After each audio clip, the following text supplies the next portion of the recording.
I want to pause here.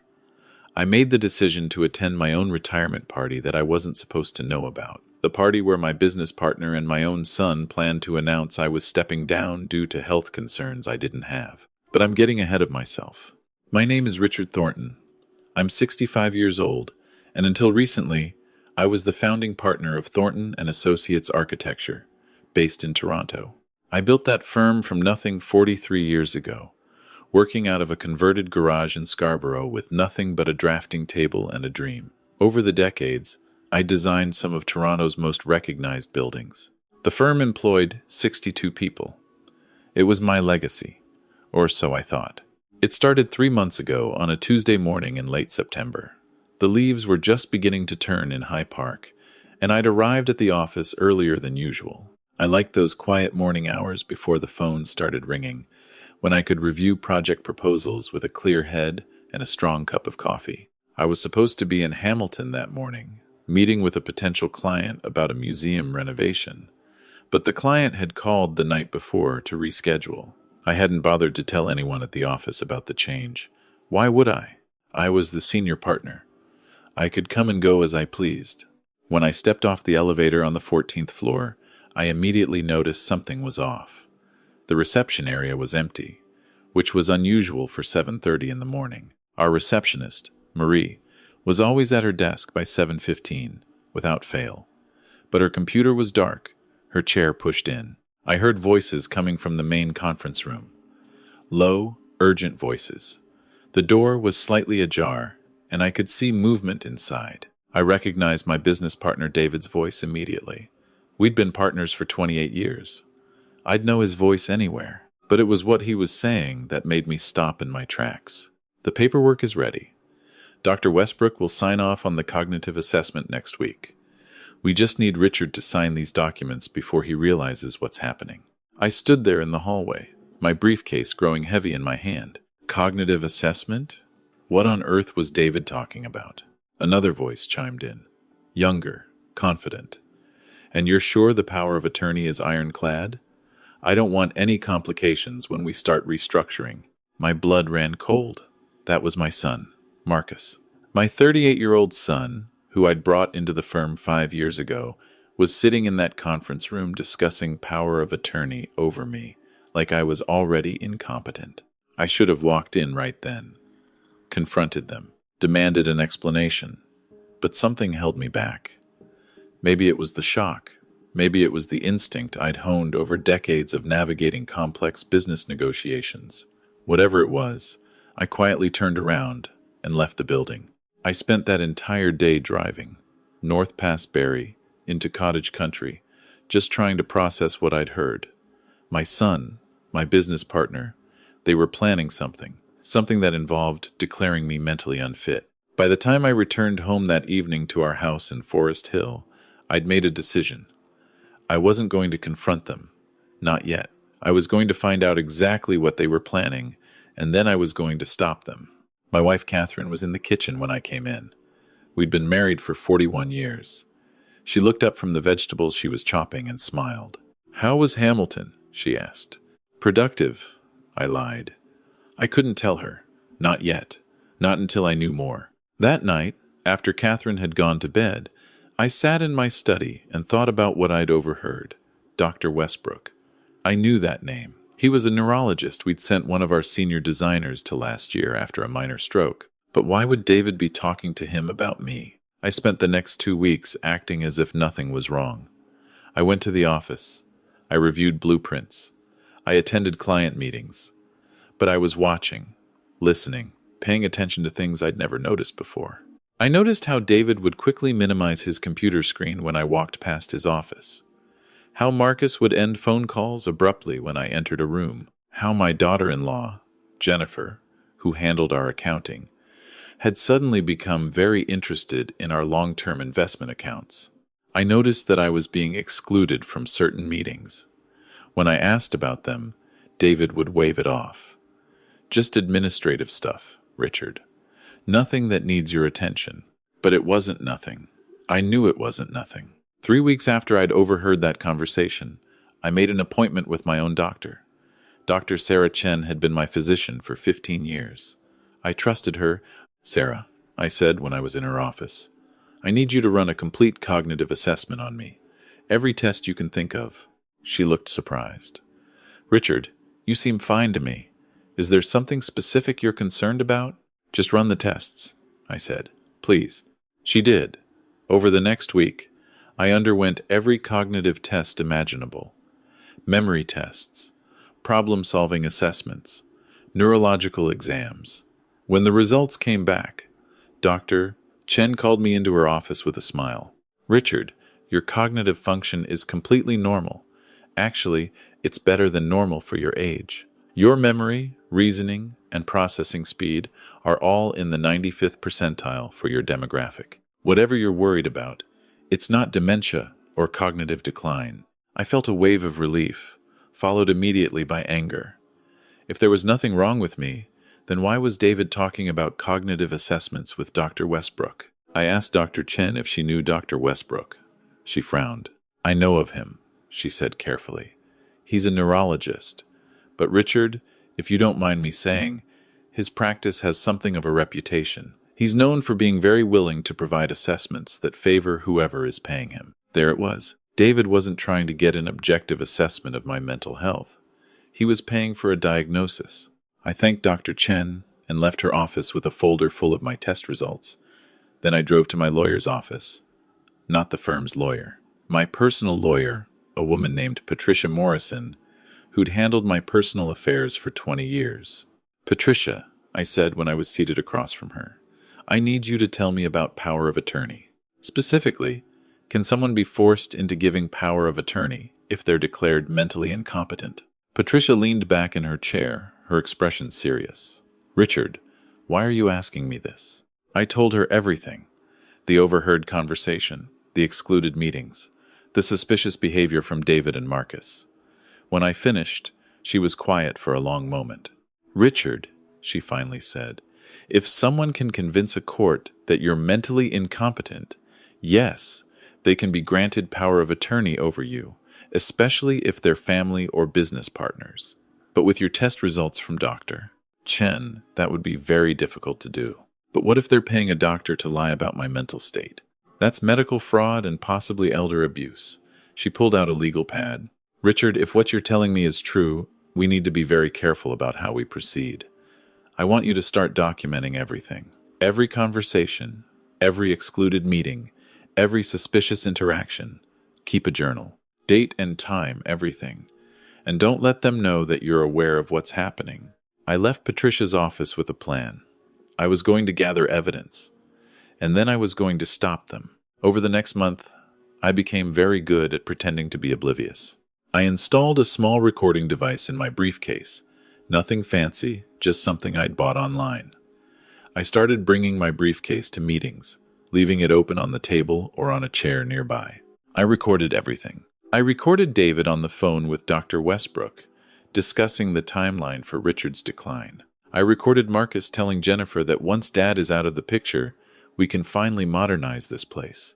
I recorded a meeting where David and Marcus discussed selling off 3 of our most profitable property development projects to a competitor for prices well below market value.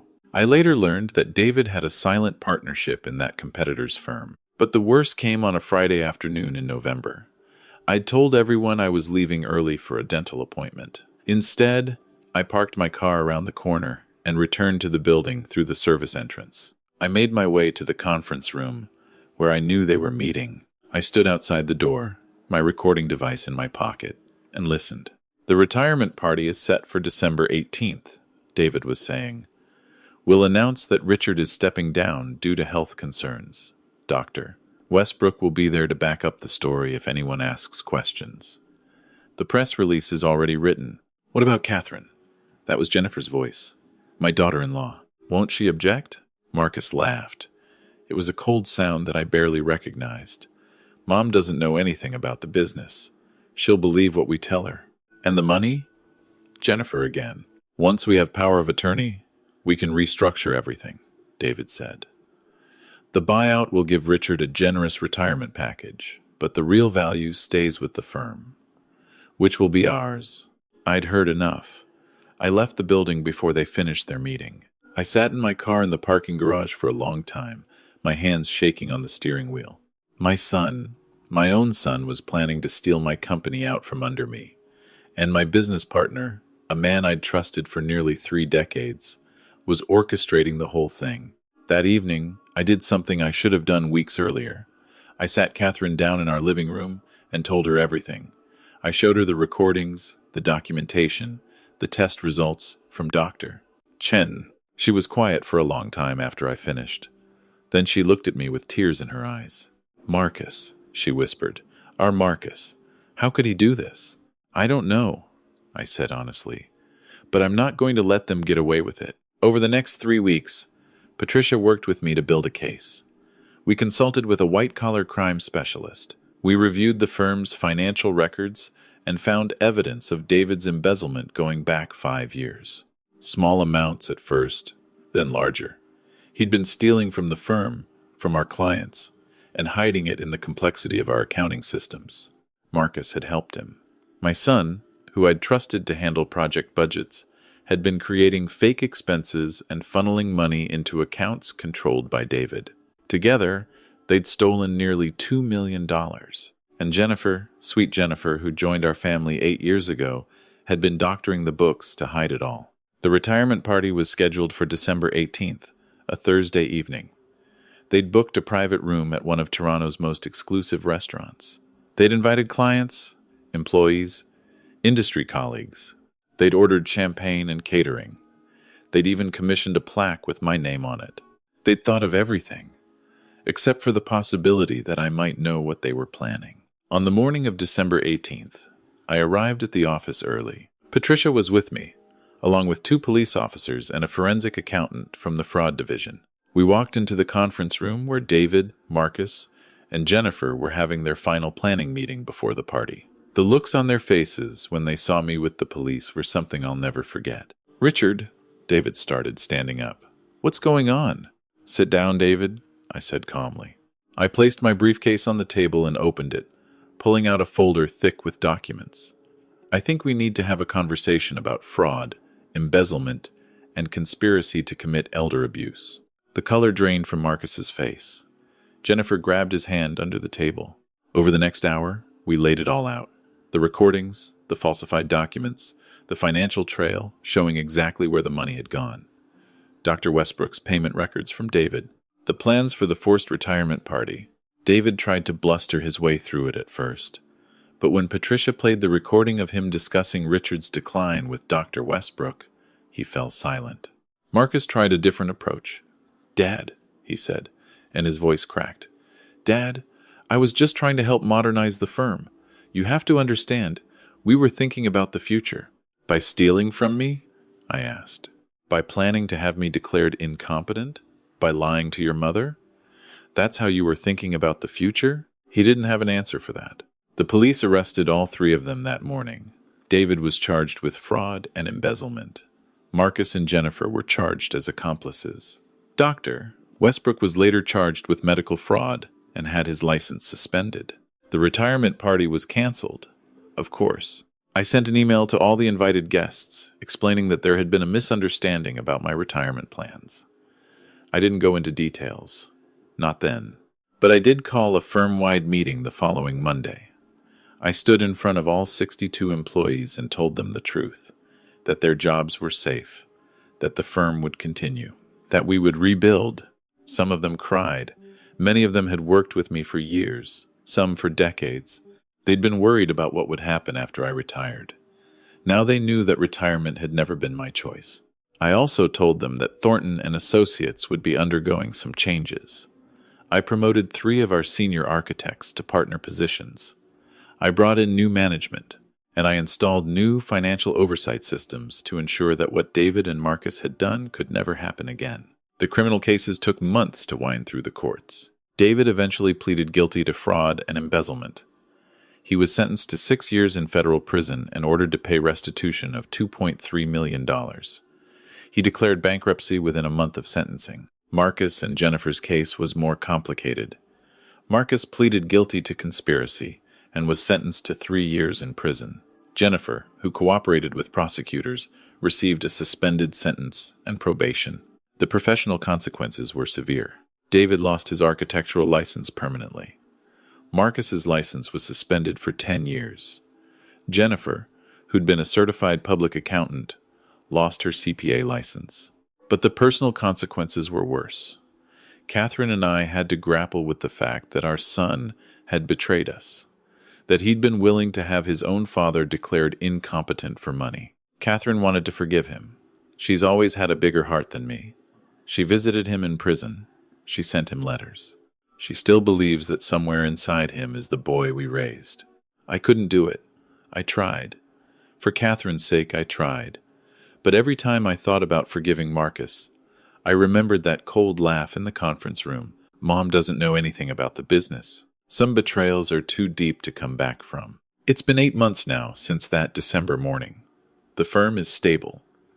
We've won several new projects, including a major civic center renovation in Mississauga. The employees are working well under the new partnership structure. The clients who left after the scandal have been replaced by new ones who appreciate our integrity. I'm still the senior partner, though I've started genuinely planning for retirement now. On my terms, in my time, with partners I actually trust. Catherine and I have started going to counseling together. She's processing her grief over Marcus in her own way. I'm processing my anger in mine. We're learning how to be parents to a son who's in prison, without excusing what he did. I think about that Tuesday morning a lot, about what would have happened if I'd gone to Hamilton as planned. If I'd never overheard that conversation, they would have succeeded. I'd be in some care facility right now, declared incompetent based on fraudulent medical assessments, watching helplessly as they dismantled everything I'd built. But I did overhear, and I did act, and that made all the difference. People ask me sometimes how I stayed calm through it all, how I managed to investigate for 2 months without confronting them, how I sat across from my son at family dinners, knowing what he was planning to do. The truth is, I wasn't calm. I was terrified, angry, heartbroken. But I'd spent 43 years building a business, and you don't do that without learning patience, without learning that emotions, however justified, can't be allowed to derail good strategy. I'd also learned, after 4 decades in architecture, that a building is only as strong as its foundation, and the foundation of everything I'd built was being systematically destroyed by the people I'd trusted most. So I did what any good architect would do. I drew up new plans. I reinforced the structure. I identified the weak points and fixed them. And when the time came, I demolished the parts that were beyond repair. David, Marcus, and Jennifer were the parts that were beyond repair. Last week, I was invited to speak at the Ontario Association of Architects annual conference. They wanted me to talk about ethical leadership in architecture firms, about building structures that last not just physically, but organizationally. I accepted the invitation. Because I had something important to say, I stood in front of 300 architects and told them my story. I told them about the betrayal, about the investigation, about the arrests. But most importantly, I told them about the warning signs I'd ignored, the small financial discrepancies I'd noticed but dismissed, the gradually increasing exclusion from decisions, the way David had slowly been taking over client relationships, positioning himself as the face of the firm while pushing me into a more ceremonial role. I'd ignored those signs because I'd trusted him, because we were partners, because I couldn't imagine that someone I'd worked with for 28 years would betray me so completely. Trust is essential in business, I told that conference room full of architects. But trust without verification is naivety, and naivety in business isn't just foolish, it's dangerous. The applause afterward was long and genuine. Afterward, several firm owners came up to me privately. They told me stories of their own near misses. The business partners who'd tried similar schemes, the family members who'd attempted to take control. I realized that my story wasn't unique. What happened to me happens to people all the time, especially to older business owners who are seen as obstacles to change rather than as the foundation that made change possible. That's why I'm telling this story now, not for sympathy, not for validation, but as a warning and as a guide. If you're a business owner, especially an older one, pay attention to changes in how your partners or family members treat you. Document everything. Have your own lawyer, separate from the company's lawyer. Get independent medical assessments if anyone questions your competence. And most importantly, don't let trust blind you to reality. Your company, your legacy, your life's work, these things are worth protecting, even if you have to protect them from the people you love most. I rebuilt Thornton and Associates once, from a garage in Scarborough with nothing but a drafting table and a dream. I didn't want to have to rebuild it again at 65, this time from betrayal and nearly from ruin. But I did, and the firm that emerged is stronger, more transparent, and more resilient than it ever was before. Sometimes the worst betrayals force you to build something better than what you had. Not because you wanted to, but because you had no other choice. As for David, Marcus, and Jennifer, they made their choices. They chose greed over loyalty. They chose deception over honesty. They chose to destroy rather than build. And now they're living with the consequences of those choices, just as I'm living with the consequences of stopping them. I don't regret what I did. I don't regret gathering the evidence, bringing in the authorities, or seeing them prosecuted. What I regret is that it was necessary, that the people I'd trusted most in this world turned out to be the ones I should have trusted least. But regret doesn't rebuild companies. Action does. And that's what I've spent these last 8 months doing. Rebuilding, restructuring, ensuring that Thornton and Associates will outlast me, will outlast all of us, built on a foundation that can't be undermined by greed or betrayal. That's my legacy now. Not just the buildings I've designed, but the firm I've saved. Twice. And if my story can help even one person recognize the warning signs in their own business or family, then maybe something good can come from this whole terrible experience.